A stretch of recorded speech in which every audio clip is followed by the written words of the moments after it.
About 72% of losses, 20.3 billion, are due to someone the senior knows, such as caregivers, friends, or relatives. 87.5% of those cases go unreported. And then you have about 7.8 billion of stolen funds overall that get reported. So, wow.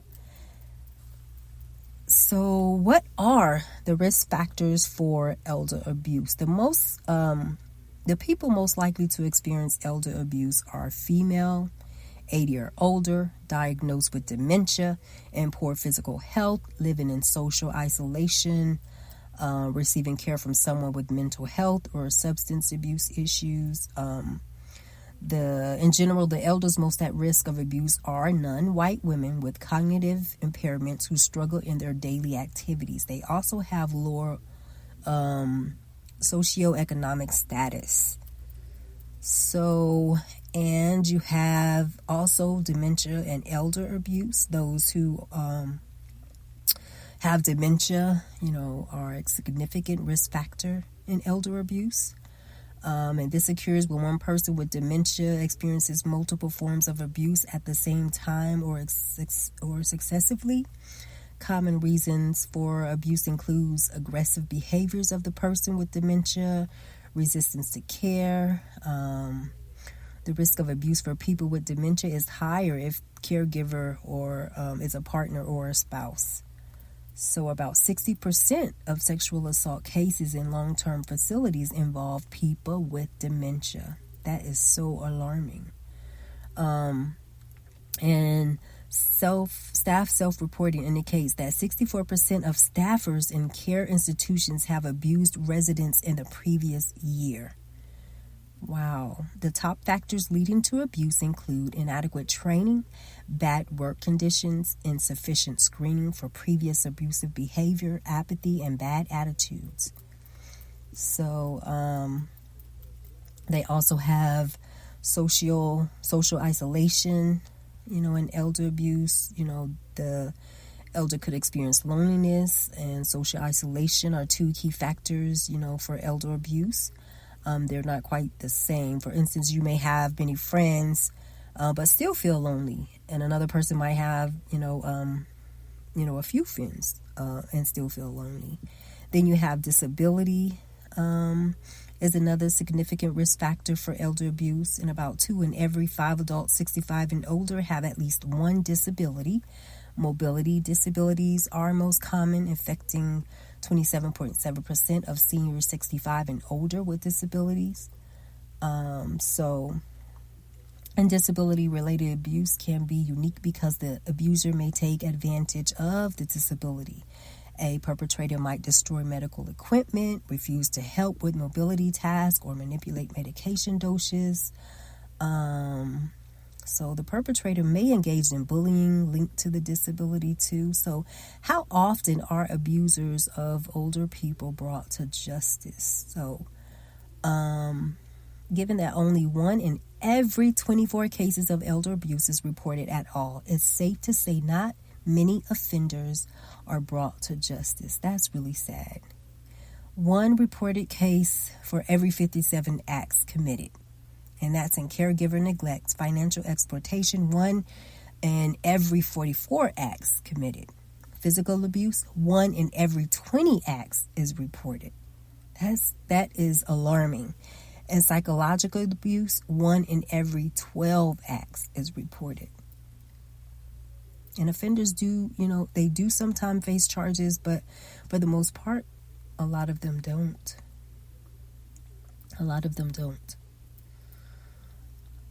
So, are there criminal penalties for elder abuse? Elder abuse, yes, there is. There is.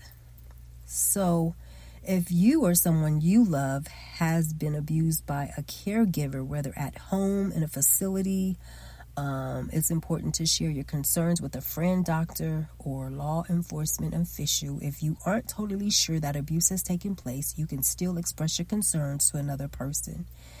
And what are a few ways to report elderly abuse, immediately call 911 or local police if someone is currently in physical danger. Even if there are no immediate threats, you can still reach out to the police for guidance. You can also visit the National Adult Protective Services Association. It's connected in all 50 states to protect elderly and vulnerable adults. You can call the National Council on Child Abuse and Family Violence. And you can also call the Elder Care Locator helpline at 1-800-677-1116. And operators can assist you with finding agencies in your area Monday through Friday, 9 a.m. to 8 p.m., except U.S. federal holidays. If financial abuse or fraud has taken place, you can contact the National Elder Fraud Hotline at 1-833-FRAUD-11, 833-372-8311. The hotline is available 10 a.m. to 6 p.m. Eastern Standard Time, Monday through Friday. So I have brought out, some of the statistics about elderly care. So most times the caregiver, who are, being abusive, can be burned out. So how can a caregiver get burnt out? They may be burnt out. Those care takers who are. So let's go over, I want to discuss, some of I wanted to go over how the burnout, just a few. We've got a little bit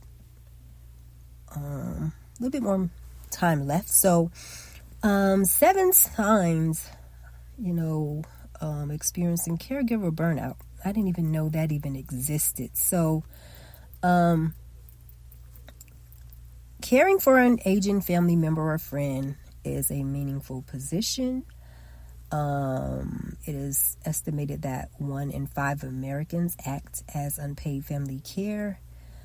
Even though caregiving is rewarding, many caregivers fall into burnout. So signs of burnout. Number 1, you are anxious. If you are anxious or overwhelmed, that is one. Caregiving is a lot of work. It sure is. It's a lot of work. It is, quite common to feel overwhelmed and anxious at times. You may feel you are ignoring your own health. You could care so much for your resident that you can neglect your own health. People with a lot going on can let their health concerns go, by the wayside. Caregivers experiencing burnout sometimes feel that they have no time or energy to address their own health concerns, so this becomes a problem. So not only does ignoring physical and mental health affect caregivers, but also their ability to care for their loved ones. So, and half of caregivers report that a decline in their health has affected, their ability to care for others. Number 3, you may be having, trouble sleeping, or you may be sleeping too much. And these sleep issues are seen in people, who are experiencing burnout. You have lost interest in activities, and things that you used to enjoy. That's one. And you're angry.